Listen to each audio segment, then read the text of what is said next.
An overnight fire in the Beaches neighborhood is now under control. The multi-house fire shut down the nearby intersection of Queen and Woodbine, which has since reopened. Our Lane Harrison is at the scene. Lane, what is the latest where you are?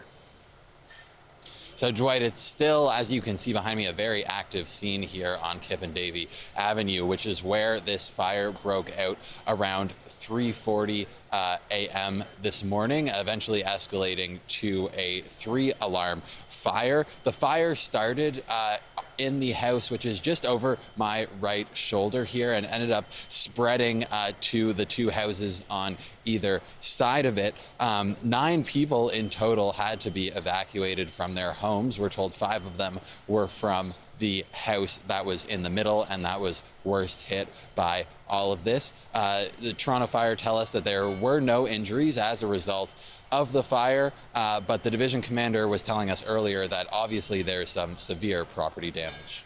Well, there's going to be extensive damage to all 3 of the homes that were involved, particularly the one in the middle, which looks like it's going to be a total gutted. But yeah, the other structures on the other side of those seem to be fine. Firefighters are still working here to put out lingering hidden fires, which have been persistent, especially in the attic of the house where this fire started. Crews have been going up onto the roofs with chainsaws for a little bit as part of that work. And in the daylight now, we can really get a good sense of how damaged this house is. I don't know what color it was to begin with, but now the front of the house is black and just completely charred. There's also an electric SUV which is burned out in the driveway of that house where the fire started. The division commander told us today that it's unclear if that electric SUV or its charger cable had anything to do with the fire, but I'm sure that's something that they'll be looking into.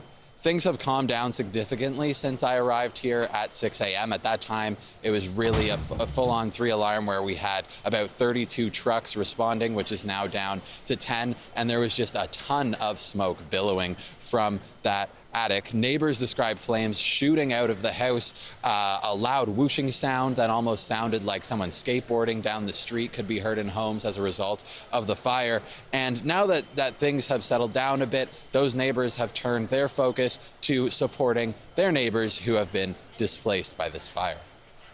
Since then, I've been trying to be with them, to support them, to give them food, and there was a young baby too, and I've been trying to help them out, to give them a lot of emotional support. They're holding up as best as can be expected, probably a little shell-shocked from the events, but they were safe. They got out right away. They had tenants in the basement. We spoke to them as well, and they said probably 30 seconds more would have been difficult for them to get out of the house. That's how quickly the fire was spreading. So it's unclear if Ontario's fire marshal will be involved in this investigation, but Dwight, of course, the city's fire investigators are looking into this. Quite the battle for firefighters out in the Beaches. Thank you, Lane.